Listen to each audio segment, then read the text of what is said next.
एक बिजनेसमैन के अपने बैंक से बहुत सारे लेन-देन होते हैं, उन लेन-देनों को आज हम पढ़ने वाले हैं, लेकिन उससे पहले हम कुछ जनरल एंट्री बनाने के लिए जो रूल्स होते हैं, उसके बारे में पढ़ने वाले हैं। अगर असेट्स और एक्सपेंसेस अगर बढ़ेंगे तो डेबिट करेंगे और घटेंगे तो क्रेडिट करेंगे।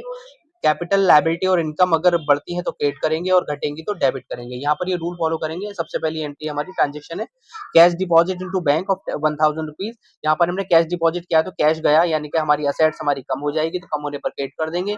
और हमारा जो बैंक है, बैंक में वो कैश पैसा जमा हो जाएगा, तो इससे बैंक बैलेंस यानी कि असेट्स हमारी बढ़ जाएगी, तो उसको डेबिट कर देंगे। तो यहाँ पर एंट्री बनेगी bank account debit to cash account. Next आपकी ट्रांजेक्शन है cheque receive from Ravi. Ravi से हमें चेक मिला, लेकिन ये चेक अभी तक हमने बैंक में जमा नहीं किया है। जब तक हम बैंक में उस चेक को जमा नहीं करते तब तक वो चेक बैंक नहीं कहलाता, बल्कि चेक इन हैंड कहलाता है। तो हमारा चेक इन हैंड यहाँ पर एक असेट्स कहलाएगी, तो असेट्स यहाँ पर बढ़ जाएगी, क्योंकि चेक इन हैंड यानी कि चेक हमारे हाथ में है, तो वो हमारे लिए एक असेट्स होती है। यहाँ पर असेट्स हमारी बढ़ रही है, तो बढ़ने पर डेबिट करेंगे।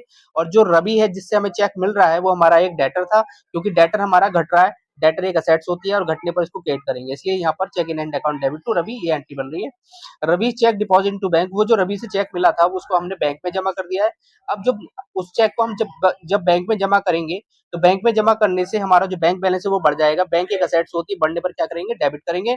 और ये जो चेक है वो चेक इन हैंड हमने अकाउंट ओपन किया था, तो उस अकाउंट को हम क्लोज करेंगे। तो चेक इन हैंड पहले अगर डेबिट किया था तो अब क्रेडिट कर देंगे, तो यहाँ पर bank account debit to cheque in hand entry बन जाएगी। नेक्स्ट आपकी ट्रांजेक्शन है cheque received from Ram and deposited into bank. हमें चेक रिसीव हुआ है राम से, और राम से चेक रिसीव होने पर उसको बैंक में डायरेक्टली हमने जमा कर दिया। तो डायरेक्टली अगर बैंक में जमा किया तो बैंक अकाउंट बढ़ जाएगा, बैंक अकाउंट मतलब असेट्स हमारी बढ़ जाएगी, तो बढ़ने पर इसको डेबिट करेंगे। और ये चेक हमें हमें राम से मिला है, तो राम को क्रेडिट कर देंगे, क्योंकि राम एक डेटर था और डेटर हमारी एक असेट्स होती है, और असेट्स हमारी घटती है तो हम उसको क्रेडिट कर देंगे। तो यहाँ पर एंट्री बन जाएगी bank account debit to Ram. Next आपकी ट्रांजेक्शन है payment made to Shyam by cheque. अगर आपने किसी को भी पेमेंट किया है, चेक से पेमेंट किया है, तो यहाँ पर चेक इन हैंड नहीं आता है, डायरेक्टली आप बैंक करेंगे, क्योंकि हमें नहीं पता उसने चेक का पेमेंट बैंक से लिया है या नहीं लिया है। तो हम मान लेंगे कि उसने चेक का जो पेमेंट है वो बैंक से ले लिया होगा, क्योंकि हमारा यहाँ पर बैंक कम हो रहा है।